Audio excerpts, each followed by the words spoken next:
저는 이 질문을 모든 의료사고 현장에서 단 한 번도 놓아본 적이 없습니다. 의료사고는 단순히 그 사고만으로 끝나는 게 아닙니다. 뭐 어떤 분들은 그 사고 자체가 힘들다고 말씀하시는 분들도 계실지 모르겠지만, 제가 현장에서 만났던 가족분들의 대부분은 의료사고는 사고가 발생한 그 이후부터가 지옥이다, 이런 말씀들을 해주셨습니다.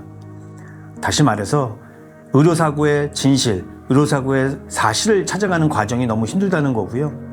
이 영상은 의료사고를 겪었던 분들뿐만 아니라 겪지 않았던 분들도 이런 어려움에 닥쳤을 때 어떻게 해야 되는지를 알기 위한 그런 영상이라고 봐주시면 될 것 같습니다. 의료사고는 의학이 어려워서 힘든 게 아닙니다. 그 이후의 과정이 너무 복잡하고 너무 낯설고 너무 외롭기 때문에 사람을 무너뜨립니다. 지금은 설마 나한테 그런 일이 생기겠어? 라고 생각하실 수도 있습니다. 제가 현장에서 수많은 사건을 보면서 누구든 그 일이 자신의 일이 될 거라고 생각했던 사람들은 없었습니다. 하지만 의료사고는 특별한 사람에게만 생기는 그런 일이 아닙니다. 뭐 이런 거죠. 뭐 어제까지 멀쩡했던 사람이 단순히 검사나 받으러 병원에 갔다가 갑자기 심각한 환자가 됩니다. 그리고 그 옆에 있던 가족은 아무 준비도 없이 또 갑자기 보호자가 되는 거죠. 그 순간부터 시간의 흐름이 달라집니다. 가족에게는 모든 게 너무 빠르고 병원에서는 모든 게 너무 느리게 흘러갑니다. 뭐 이렇게 되니까 사람들은 당황을 하죠. 무엇을 해야 되는지도 모르고 누구 말을 믿어야 되는지도 모르겠고 그저 병원에서 해주는 말만 기다리게 되는 겁니다. 그러다가 이제 이런 말을 듣게 되죠. 일단 지켜보시죠. 아니면 지금은 말씀드릴 수 있는 게 없습니다. 또는 괜히 문제 삼으면 더 복잡해질 수 있어요. 사실 이런 말들이 완전히 또 틀린 말이 아닐 수도 있습니다. 하지만 한 가지 분명한 건 그 말을 그대로 믿고 아무것도 하지 않았을 때 상황이 좋아지는 경우는 없다는 겁니다. 제 이름은 강윤석입니다. 저는 과거에 의료사고 전담팀에서 사건을 조사하던 수사관이었습니다. 병원의 설명서나 공식 발표보다 현장의 기록, 사람의 말, 그리고 그 속에서 어긋나고 맞지 않은 것을 찾는 일을 해왔죠.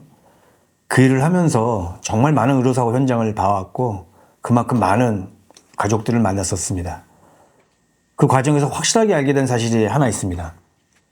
의료사고의 어려움은 의학이 아니라 구조에 있었습니다. 정보는 한쪽에 있고 판단은 가족에 맡겨지는 그런 구조를 말씀드리는 겁니다. 그 이유는 가족이 혼자 감당해야 하는 그런 몫이고 그런 과정인데 설명은 부족하고 선택은 계속 요구되지만 그 누구도 책임있게 정리해주지 않습니다. 의료사고가 어려운 이유는 크게 세 가지입니다. 첫 번째는 사고가 난 순간부터 아무도 내 편이 아니라는 그런 느낌을 받게 된다는 점입니다. 제가 만났던 한 가족은요, 중환자실 앞 복도에서 하루 종일 같은 의자에 앉아 계셨습니다. 누군가는 그 앞을 오가고 의료진은 바쁘게 움직이는데 그 가족에게는 아무도 다가와서 지금 상황이 어떤지 제대로 설명해 주지 않았습니다. 그날 밤 가족은 아무 결정도 하지 않았다고 생각들을 하고 있었죠.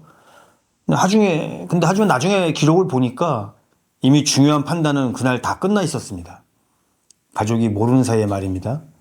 이게 아무도 내 편이 아니다라는 느낌이 시작되는 순간입니다. 시간이 지날수록 사람을 무너뜨리는 건 결과가 아니라 아무도 옆에 서주지 않는 그 과정입니다.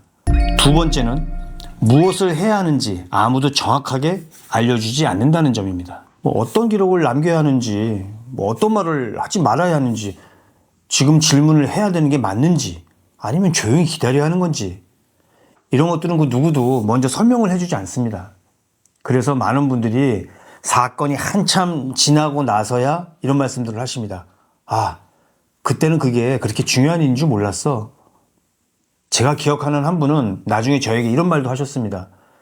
큰 대응을 못한 건 이제 이해가 됩니다. 그런데 왜 질문 하나도 안 했을까요? 그 질문 하나가 기록을 남았으면 상황이 조금 달라졌을 수도 있었을 텐데 그때는 그 사실을 몰랐다는 겁니다. 세 번째는 시간이 지날수록 모든 게 가족에게 불리해진다는 사실입니다. 처음에는 분노와 억울함으로 버티죠. 하지만 시간이 지나면 사람은 지칩니다. 기억도 흐려지고 기록은 줄어들고 주변 사람들도 조금씩 일상으로 돌아갑니다. 하지만 병원과 제도는 그 속도가 다릅니다. 이 차이가 결국 결과를 만들게 되는데 이런 현실을 계속 보면서 저는 은퇴 후에 메디파일러라는 일을 시작하게 됐습니다. 메디파일러는 의사를 대신하는 사람도 아니고 변호사를 대신하는 사람도 아닙니다. 의료사고가 발생한 이후에 가족이 감정에만 끌려가지 않도록 지금 이 순간 무엇을 해야 하고 무엇을 하지 말아야 하는지를 차분하게 정리해주는 역할을 합니다. 누군가를 대신해서 싸워주는 사람이 아니라 가족이 완전히 무너지지 않도록 옆에서 구조를 잡아주는 사람입니다. 이 채널에서는 제가 직접 경험했던 의료사고 사례들을 이야기하려고 합니다. 결과만 보여드리지는 않겠습니다. 어디서 선택을 잘못했는지, 어떤 말 한마디가 상황을 더 어렵게 만들었는지, 반대로 어떤 대응이 조금이나마 도움이 되었는지, 잘 해결된 사건보다는 솔직히 말해서 잘못 대응해서 더 아팠던 사건들의 이야기가 훨씬 많습니다. 하지만 그 이야기들이 앞으로 같은 상황을 겪을 분들에게 가장 현실적인 도움이 된다고 저는 분명하게 믿습니다. 이 채널이 기적을 만들어 드리지는 못합니다. 모든 의료사고가 다 해결될 수 있다고 말하지도 않겠습니다. 그리고 괜찮을 거라는 말로 가족을 어줍지 않게 위로하지도 않겠습니다. 대신 현실을 있는 그대로 말씀드리고 그 안에서 선택할 수 있는 길을 함께 고민하겠습니다. 이 채널은 오늘 당장 필요 없을 수도 있습니다. 하지만 언젠가 본인이나 가족에게 반드시 필요해질 수도 있습니다. 그때를 위해 미리 구독해 두셔도 괜찮겠습니다. 메디파일러 강윤석이었습니다.